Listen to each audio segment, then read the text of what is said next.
গ্রামীণ ফোন আমাদেরকে অবৈধভাবে টার্মিনেট করেছে। সম্পূর্ণ শান্তিপূর্ণভাবে আমরা নিয়মতান্ত্রিকভাবে আমরা আন্দোলন করে যাচ্ছিলাম। বাংলাদেশের কোন কোম্পানির কাছ থেকে গণ অভ্যুত্থান উত্তর বাংলাদেশে আমরা এই ধরনের একটা পরিস্থিতির মুখোমুখি হতে হবে আমাদের। তারা কি করলেন? আমাদেরকে অকথ্য ভাষায় গালিগালাজ শুরু করলো, আমাদের সাথে খারাপ বিহেভ করলো। সে বললো যে 5,000 লোককে নাকি সে 10 মিনিটের মধ্যে তাড়িয়ে দিতে পারে। 5,000 লোককে 10 মিনিটের মধ্যে তাড়িয়ে দেওয়া লোকগুলো আমরা চিনি। তারা 5,000 লোককে 10 মিনিটে তাড়িয়ে দিয়েছিল গণ আন্দোলনে, সেই লোকগুলোকে আমরা চিনি। পুলিশ দিয়ে আমাদেরকে ভয় দেখানোর কোন চেষ্টা করবেন না। সংগ্রামী সাথীরা, আজকে আমরা আইনটা ঠিক রাখি গ্রামীণ ফোন অফিসের সামনে দাঁড়িয়েছি। আপনারা দেখেছেন গত 10 দিন আমরা একটানা গ্রামীণ ফোন অফিসের সামনে ছিলাম। আপনারা যারা বসুন্ধরা রেসিডেন্সিয়াল এরিয়াতে বসবাস করেন তারা দেখেছেন আমাদের এই অবস্থান কতটা শান্তিপূর্ণ ছিল। আমরা গ্রামীণ ফোনের এমপ্লয়ি ছিলাম। গ্রামীণ ফোন আমাদেরকে অবৈধভাবে টার্মিনেট করেছে। গ্রামীণ ফোনের দায়িত্ব ছিল এই সিঁড়িতে আমাদের অবস্থানটা করতে দেওয়া। গ্রামীণ ফোন সেটা দেয়নি। আমরা ফুটপাত দখল করেও দাঁড়াইনি। আমরা দাঁড়িয়েছিলাম মানুষের কোন ধরনের চলাচলের বিঘ্ন না ঘটিয়ে এখনো যেভাবে দাঁড়িয়ে আছি। সম্পূর্ণ শান্তিপূর্ণভাবে আমরা নিয়মতান্ত্রিকভাবে আমরা আন্দোলন করে যাচ্ছিলাম। এর মধ্যে কি হলো?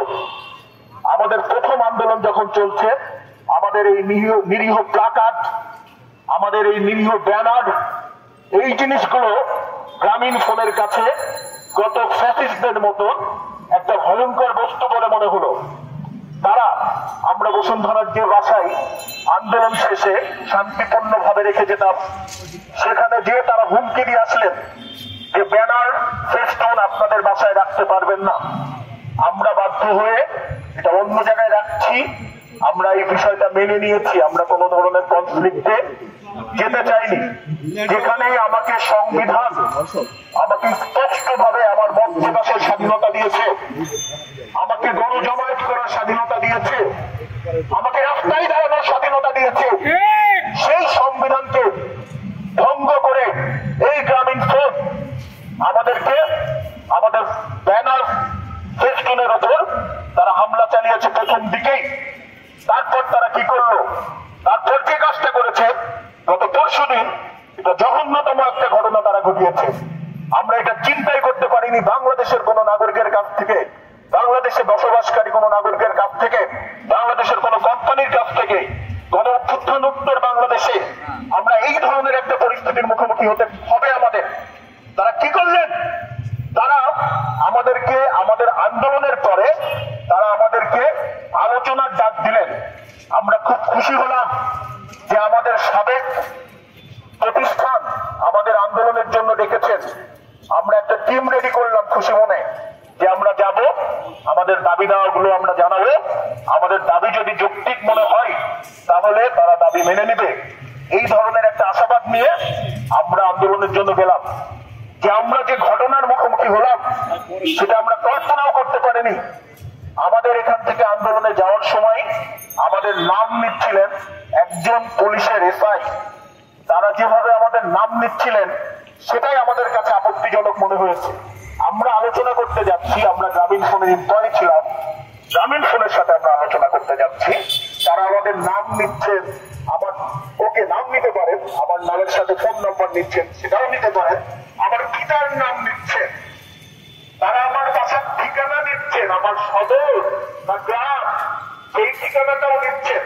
মনে হচ্ছেন যদি আমার তাদের নামটা নিচ্ছেন। আমরা শান্তিপূর্ণ আলোচনার পরে, আমরা শান্তিপূর্ণ আন্দোলনের পরে আমরা আমাদের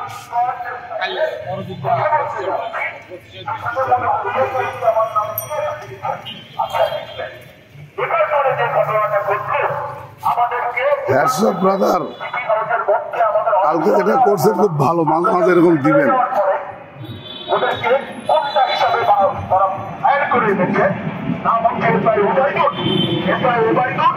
আমাদেরকে অকথ্য ভাষায় গালিগালাজ শুরু করলো, আমাদের সাথে খারাপ বিহেভ করলো। সে বললো যে 5,000 লোককে নাকি সে 10 মিনিটের মধ্যে তাড়িয়ে দিতে পারে। 5,000 লোককে 10 মিনিটের মধ্যে তাড়িয়ে দেওয়া লোকগুলো দিয়েছিল গণ আন্দোলনে, সেই লোকগুলোকে আমরা চিনি। এই পুলিশ হচ্ছে সেই গণ আন্দোলন নস্যাৎ করা, ছাত্র জনতার উপর গুলি করা, সেই পুলিশ নিয়ে এসেছে গ্রামীণ ফোন নিয়ে এসে আমাদেরকে 10 মিনিটের মধ্যে নস্যাৎ করে দেবে। সে আমার মোবাইল ফোন পর্যন্ত কিনে নিয়েছে। আমাদের যখন থ্রেট করছিল, এই থ্রেট আমরা ভিডিও করেছি, ভিডিও করলে সে আমার মোবাইল ফোন কিনে নিয়েছে এবং আমাদের প্রতিরোধের মুখে তারা দাঁড়াতে পারেনি। গ্রামীণ ফোন কি করেছে, আজকেও এখানে পুলিশ এনেছে আমাদের শান্তিপূর্ণ কর্মসূচিকে মোকাবেলা করার জন্য। তারা পুলিশ এনেছে এবং ওই ধরনের কোন সিচুয়েশন তারা আজকেও তৈরি করার জন্য চেষ্টা করছে। আমাদের সাথে আমরা সবসময় বিভিন্ন আইন প্রয়োগকারী সংস্থাকে আমরা সাহায্য সহযোগিতা করে আসছি।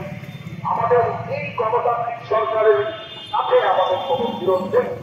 আমরা ব্যবস্থা নিয়মিত যে ধরনের বাংলাদেশ চাই, আমরা সেই বাংলাদেশ চাই। আমরা জানি গ্রামীণ ফোন যে টেলিনর ম্যানেজমেন্ট, যেটা শুধু আমাদেরকেই ঠকাচ্ছি, উনি প্রফেসর ইউনুসকেও ঠকিয়েছেন। প্রফেসর ইউনুসের যে শেয়ার ছেড়ে দেওয়ার কথা ছিল, টেলিনর ম্যানেজমেন্ট সেটা ছেড়ে দেয়নি।